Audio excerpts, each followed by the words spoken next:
परम प्रेममय जुग पुरुषोत्तम श्री श्री ठाकुर अनुकूल चंद्रेर आतुल चरण जानाई आमार शतकोटी प्रणाम। जय गुरु सकल इष्ट प्राण दादा मायरा। আমরা শ্রী শ্রী ঠাকুর অনুকূল চন্দ্রের আশীর্বাদ কিভাবে লাভ করব, কিভাবে তাকে সন্তুষ্ট করতে পারবো, কিভাবে তার আশীর্বাদ লাভ করে আমাদের জীবনকে সুন্দর করে তুলতে পারবো, এটা কিন্তু সবার আগে আমাদেরকে জানতে হবে। আমরা প্রত্যেকেই পরম দয়ালের সদ্দীক্ষা গ্রহণ করে পরম দয়ালকে ডাকার চেষ্টা করছি, তার বলা কর্মগুলোকে মেনে চলার চেষ্টা করছি, কিন্তু কতটা তাকে ভালোবাসতে পেরেছি, কতটা তার বলা প্রত্যেকটা কর্মকে মেনে চলতে পারছি, এটা কিন্তু আগে আমাদেরকে উপলব্ধি করতে হবে।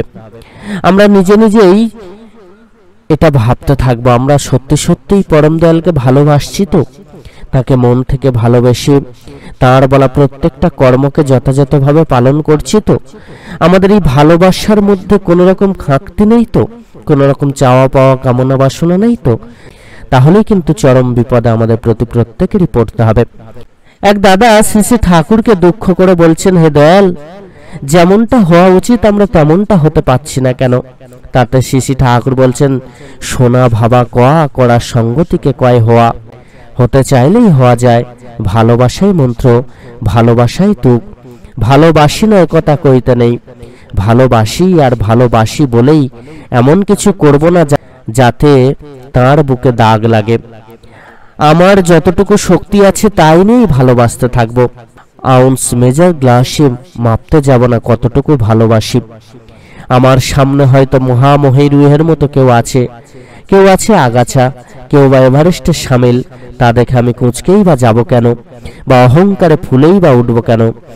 আমি পরম দয়াল যুগপুরুষোত্তম শ্রী শ্রী ঠাকুর বলছেন, শোনা ভাবা এবং কর সঙ্গতিকেই হওয়া বলে। আমরা যদি যে কথাগুলো শুনছি, পরম দয়াল যে যে বিধানগুলো দিয়েছেন সেগুলো আমরা শুনলাম, সেটা মনে মনে ভাবলাম এবং সেটা মুখে বললাম এবং সেই মতো কর্ম করলাম, তাহলে কিন্তু হওয়া ঘটে। আমরা যদি সেইভাবে চলতে থাকি তাহলেই পরম দয়ালের আশীর্বাদ আমরা লাভ করতে পারবো। প্রকৃত রূপে তাকে যদি ভালোবাসতে পারি, পরম দয়াল বলছেন, ভালোবাসি না বা ভালোবাসতে পারি না কথা বলতে নেই, আমি ভালোবাসি, যতটুকু বাসি তো সেটুকুই অনেক। এবার প্রশ্ন হচ্ছে কতটা ভালোবাসতে। এই ভালোবাসার মাপ কিন্তু কখনোই তিনি মাপতে বলেননি, ভালোবাসা মাপতে নেই। আমরা যে যেমন ভাবেই তাকে ভালোবাসি না কেন, মনের মধ্যে যদি চাওয়া পাওয়া না থাকে, অহংকার না থাকে, তাহলে কিন্তু আমরা তাকে লাভ করতে পারবো। যতটা তাকে ভালোবাসতে পারবো ততটাই আমরা তাকে লাভ করতে পারবো। তখন আরেক দাদা শ্রী শ্রী ঠাকুরকে বলছেন, হে দয়াল, আমরা অনেক সময় বলি ভালোবাসি না তাই পারি না। তাতে দয়াল বলছেন, দূর, ভালোবাসা আছে বলেই তো ভুল ধরা পড়ে। অর্থাৎ ভালোবাসার পোষণ চাই সর্বাবস্থায়, তাতেই নিস্তার। এই যে আমরা শ্রী শ্রী ঠাকুরকে ধরে চলি, আমাদের মধ্যে অনেক ভুল ত্রুটি লক্ষ্য করা যায়। আমরা তাকে ডাকতে হয়তো এমন কিছু কর্ম করছি যেটা আমাদের দ্বারা করা উচিত ছিল না, বা মনের মধ্যে অহংকার আসছে, বা কিছু আরো অনেক কিছু। তো পরম দয়াল যুগপুরুষোত্তম শ্রী শ্রী ঠাকুর বলছেন, তুমি কর্ম করছো বলেই তোমার ভুলটা ধরা পড়ছে, ভুল ধরা পড়ছে, আস্তে আস্তে ওটাকে শুধরে নিয়ে এগিয়ে চলো, দেখবে ওই ভুলটাই শুধরে যাবে। আর যদি তুমি কোনোদিন কর্মটা না করো, তাহলে এই ভুলটা তুমি করছো না, আর সেই ভুলটা কিন্তু থেকেই যাচ্ছে, সেই ভুলটা শুধরেও কিন্তু যাচ্ছে না। এতে করে সারা জীবন এই ভুল বহন করে কিন্তু আমাদের চলতে হচ্ছে। তাই এর থেকে নিস্তার পাওয়ার একটাই উপায়, পরম প্রভুকে ভালোবাসা, তার বলা প্রত্যেকটা কর্মকে যথাযথভাবে মেনে চলা, তাকে ভালোবেসে তার বলা আদেশ নির্দেশকে মেনে চলে আমরা যদি জীবনে এগিয়ে চলতে পারি, তাহলে কিন্তু তাকে লাভ করা সম্ভব এবং তাকে লাভ করে আমাদের জীবনকে ধন্য করা সম্ভব। আলোচনা প্রসঙ্গে শ্রী শ্রী ঠাকুরকে কেষ্টদা প্রশ্ন করছেন, ভালোবাসার পরখ কি? শ্রী শ্রী ঠাকুর বলছেন, ভালোবাসার একটা নেশা আছে, বোধ আছে, সে কখনো প্রিয়কে ত্যাগ করতে চায় না। যখন প্রবৃত্তি তাকে পাহাড়ু করে ফেলার উপক্রম করে, ভালোবাসাও তখন প্লাবনের মতো ফেঁপে ফুলে ওঠে। প্রবৃত্তিকে প্রশ্রয় দিলেও সে ততটুকুই দেয় যাতে প্রিয়ের গায়ে হাত না পড়ে। যে সীমারেখা লঙ্ঘন করে সে তাকে এক চুল অগ্রসর হওয়ার সুযোগ দেয় না। তো আমাদের ভালোবাসাটা একটা নেশার মতো করতে হবে। আমাদের ভালোবাসাটা এতটাই গভীর হবে যেখানে আমরা যতই প্রবৃত্তির কবলে পড়ি না কেন, সেই ভালোবাসা কিন্তু আমাদেরকে স্পর্শ করবে না, অর্থাৎ প্রবৃত্তিকে আমাদেরকে স্পর্শ করতে দেবে না। কখনোই সীমারেখা লঙ্ঘন করে সে তাকে এক চুলো অগ্রসর হওয়ার সুযোগ দেয় না। এটাই হচ্ছে প্রকৃত ভালোবাসা। আমরা যদি প্রকৃত রূপে প্রভুকে ভালোবাসি, তো তাঁর বলা প্রত্যেকটা বিধানকে কিন্তু আমরা প্রত্যেক দিন নিত্য পালন করার চেষ্টা করব। যতটা গভীর আমরা তাকে ভালোবাসতে পারবো, ততটা গভীরভাবে তাঁর বলা, ততটা নিষ্ঠাভাবে তাঁর বলা প্রত্যেকটা কর্মকে আমরা মেনে চলতে পারবো। আবার আলোচনা প্রসঙ্গে একদিন সতুদা শ্রী ঠাকুরকে বললেন, একবার যাদের চিন্তায় চলন উচ্ছৃঙ্খল হয়ে পড়ে তাদের কি শোধরানো কঠিন? তখন শ্রী ঠাকুর গানের সুরে বলছেন, হরিনামের গুণে গহন বনে শুষ্ক তরু মঞ্জুরে চাইলেই পারা যায় অত্যন্ত কুৎসিত যে, যার দিকে চাইতে ইচ্ছে করে না, অন্তরে জোর করে ভালোবাসার ভান এনে তার সঙ্গে যদি ভালোভাবে বাক্যালাপ ও প্রীতিপদ ব্যবহার করা যায়, তাহলে একদিন তাকেই কত সুন্দর ও প্রিয় মনে হয়। যোগেন সেনের কি দুরবস্থা ছিল! মায়েদের সান্নিধ্য সহ্য করতে পারত না, মা বলে ডাকতে পারত না। সেই মানুষের কতখানি পরিবর্তন হয়ে গেল। ভাব আরোপ করতে করতে মানুষ বদলে যায়। ভীষণ চোর হয়তো সাধু হয়ে গেল।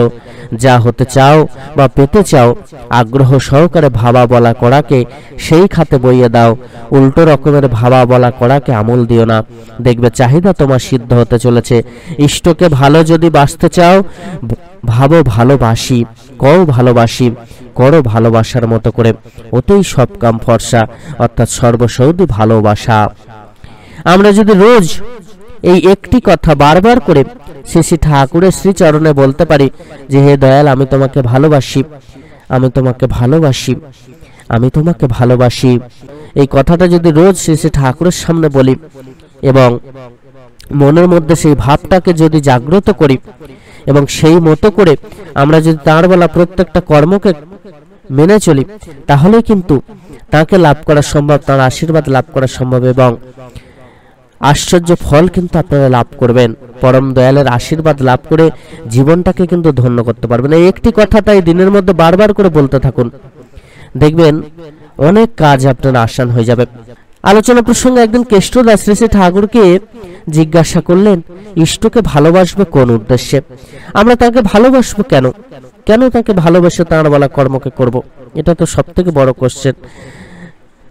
তাতে পরম দয়াল বলছেন, উদ্দেশ্য থাকলে হবে না, কোনো কিছুর জন্য হলে ভাব জমাবে না, আঠা লাগবে না।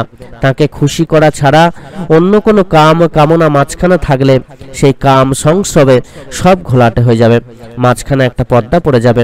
তা ভেদ করে ভালোবাসা আদত জায়গায় যে পৌঁছতে পারবে কমই।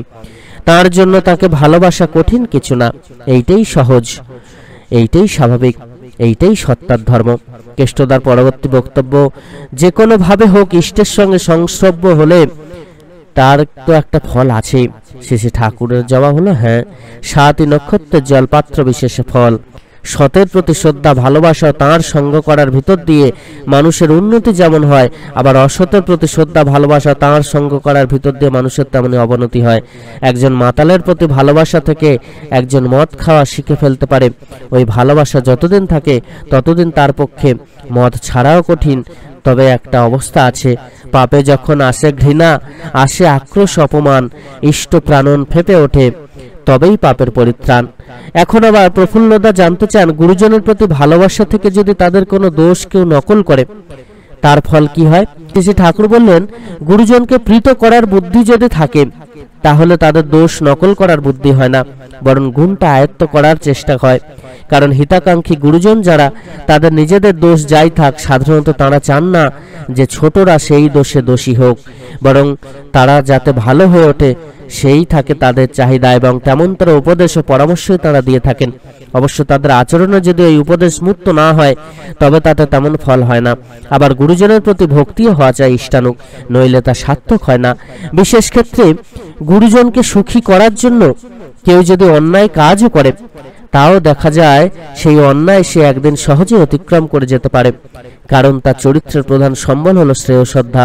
ওই শ্রেয় শ্রদ্ধা থাকার দরুন মহত্তর শ্রেয় বা দেবপম চরিত্রের কাউকে পেলে সে তাতেও অনুরক্ত হয়ে উঠতে পারে সহজে। আর এমনি করেই তার পরিশুদ্ধি এসে যায়। রত্নাকরের মা বাবার ওপর গভীর টান ছিল, তাদের সুখে রাখবে বলে ডাকাতি মারধর কত কি করত, কিন্তু নারদ ঋষির সংস্পর্শে যখন তার চৈতন্যদায় হলো, দেখা গেল মুহূর্তেই জীবনটা পাল্টে গেল। রত্নাকর হয়ে উঠলেন বাল্মীকি। তার কারণ তার লিবিডো বা সুরত ছিল তাজা ও তত্তরে। শ্রী শ্রী ঠাকুর এই ভালোবাসা প্রসঙ্গে আরো বললেন, আমি যাকে ভালোবাসি তার সম্বন্ধে সবসময় অ্যালার্ট বা সতর্ক থাকি, যাতে তার কোনো ক্ষতি স্পর্শ না করে। সর্বদা চিন্তা থাকে কেমন করে তার ভালো হয়। তার ভালো করতে গিয়ে যেসব বাধা আসে সেগুলি জয় করতে আপ্রাণ হয়ে উঠি। ভালোবাসার টানে বাধা বিঘ্নকে জয় করে মঙ্গল স্পর্শী হয়ে উঠতে চেষ্টা করি। এই জিনিসটা আছে বলেই এনজয়মেন্ট বা উপভোগ বলে জিনিস আছে। তার সান্নিধ্যে আনন্দময় পরিবেশে এক সময় মিস্টার টেনিসন প্রশ্ন করলেন, শ্রী ঠাকুর কি অহিংসার নীতি প্রচার করেন? ঠাকুর বলছেন, অহিংসা যখনই আমরা বলি তার পিছনেই আছে হিংসাকে দমন করা। মিস্টার টেনিসন বললেন, কেমন করে দমন করতে হবে? শ্রী ঠাকুর বললেন, যা নাকি হিংসা অর্থাৎ সত্তাকে ক্ষয় করে তার সঙ্গে সহযোগিতা না করে তাকে নিরোধ ও নিয়ন্ত্রণ করা, আর অহিংসা অর্থাৎ সত্তাকে পুষ্ট করে যা তাকে সব দিক দিয়ে বাড়িয়ে তোলা, এই দুই রকমে আমাদের চেষ্টা করতে হবে। মিস্টার টেনিসনের অপর প্রশ্ন, ঠাকুর কি বিশ্বাস করেন যে ব্যক্তিগত নীতি হিসাবে ছাড়া অহিংসাকে রাষ্ট্রের নীতি হিসাবে গ্রহণ করা যায়? শ্রী ঠাকুর বললেন, আমি যে অহিংসার কথা বললাম তা যতখানি মানুষের মধ্যে এস্টাবলিশ বা প্রতিষ্ঠা করতে পারি, তাদের লাইফ অ্যান্ড গ্রোথ, জীবন ও বৃদ্ধি এর অমৃত করে তুলতে পারি, রাষ্ট্র ততটা তাই হয়ে দাঁড়ায়। প্রধান জিনিস হলো ভালোবাসা। ভালোবাসাই সব করতে পারে। ভালোবাসা যদি না থাকে অহিংসাটা বন্ধ হয়ে পড়ে। আর এই ভালোবাসা থাকতে গেলে তো দোষগুণ ভালো মন্দ সবটাই ভালোবাসতে। এই প্রশ্নের উত্তর শ্রী ঠাকুর বললেন, আমরা গুণকেও ভালোবাসি না, দোষকেও ভালোবাসি না, ভালোবাসি মানুষটাকে। কাউকে ভালোবাসলে তার যাতে ভালো হয় তাই করার বুদ্ধি আসে, তার গুণ যাতে বাড়ে, দোষ যাতে কমে, অর্থাৎ যাতে সে সুখী ও সার্থক হতে পারে, সহ্য ধৈর্য সহকারে তেমন করার চেষ্টা হয়। আর এইভাবে যদি আমরা ভালোবাসতে পারি তাহলে কিন্তু অতি অবশ্যই তাঁর আশীর্বাদ আমরা লাভ করতে পারবো।